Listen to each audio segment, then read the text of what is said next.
Welcome to my channel Vox Caritate. Many of us struggle to say no, fearing rejection, anger, or just the uncertainty of what the other person's response will be. Our people-pleasing is often rooted in childhood. They might have been raised to be a good girl or boy, praised for being mommy's little helper.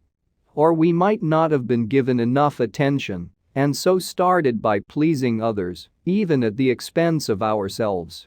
I'm a teacher, and one student told me recently that as a child, she felt responsible for her depressed for those happiness.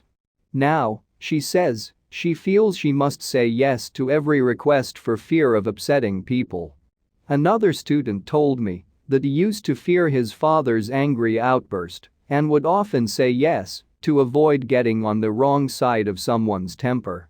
We can get so used to say yes and praising others that we don't even know what we want and what our needs are. But if your life is so tightly packed with other people's requests that you don't have time for what really matters to you, or worse, your mental health is at risk, it is time to make a change. The first step to find the word no is to get a little angry about all the time. Energy and money you've spent saying yes to things that you could have said no to. How many coffees have you had with people who didn't want to have coffee with? How many weddings have you been to that you didn't really want to attend? How many hours of tedious meetings have you sat through when you had no real reasons to be there? You might ask yourself, what's wrong with saying yes and keeping people happy? It might be a hard pill to swallow. But consider this. Compulsive people-pleasing can be a form of manipulation. The teacher and author Byron Katie sums it up brilliantly. It's the biggest fallacy that I can manipulate you to love. We get ourselves that we are just being distant people by emphasizing to others. But things can turn unexpectedly sour whenever own needs aren't met. In the book, The Power of No, entrepreneur and author James Altucher writes, when you say yes to something you know what to do, here is the result. You hate what you're doing. You resent the person who asked you and you hurt yourself. When it's coming from a place of subtle manipulation or even resentment, can say yes when you mean no ever be a good thing? To start reclaiming your time and your mental well-being by saying no, tune into what it is that you really want. Instead of saying yes on impulse, get into the habit of asking yourself, am I agreeing to this for me? Start with small things, such as when you are offered a drink at the hairdresser's, or if someone asks you for an insignificant favor. Learn to recognize what saying yes and no feel like in your body. Yes, you might feel expansive, while no mind-filled contract. Learn to pay attention. There's the thought of saying no to someone to their face, fill you with dread. If you are put on the spot and asked to help with something that you don't have the capacity for, but you cannot bear to turn someone down, but keep yourself some kindness. Ask people to text or email you their request so you can get back to them. Says Vanessa Van Edwards, who is founder of the Human Behavior Research Lab, Signs of People, it's perfectly reasonable for you to see that you need to check your schedule before answering. This allows you to check in with yourself about what you really want and find the right words with which to decline them. Or you may find the courage to decline them. If you're still struggling to say no, bear in mind what the billionaire businessman Warren Buffett famously said: successful people say no to almost everything. Saying no allows you to say yes to what is important to you.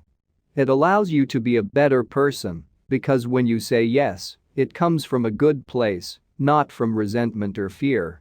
It creates space for what matters most to you, rather than drowning in business, like most of us are. And also consider this. If you say no more, how could you say yes to more self-care, better mental health, more time with your kids, working on your patient project? So my dear friends, allow the possibilities to inspire your no.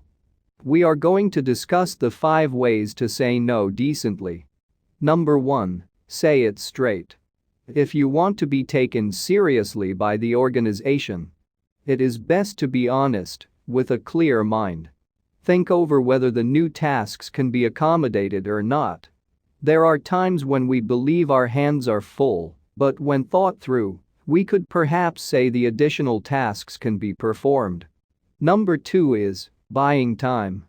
Try to buy time in order to accommodate the new task. An employee can also shuffle between tasks based on priority. This will leave both the team leader and executive happy. Number 3 is watching your body language. Use the right tone for communicating and maintain steady eye contact. One should be polite while refusing book and cite valid reasons. Respond to the situation with the appropriate voice modulation accordingly. Number 4 is try the sandwich method. Sandwich means between two positive statements starts a conversation by understanding the other person's need. Acknowledge it by saying, "I genuinely understand your requirement. However, for some reasons, I can't deliver. But if things change in future, I will definitely do what you have asked me to," says Swapnil Kamat, co-founder of Work Better India. And the last way is be ready with explanations. Always explain as to why you can't handle the additional work.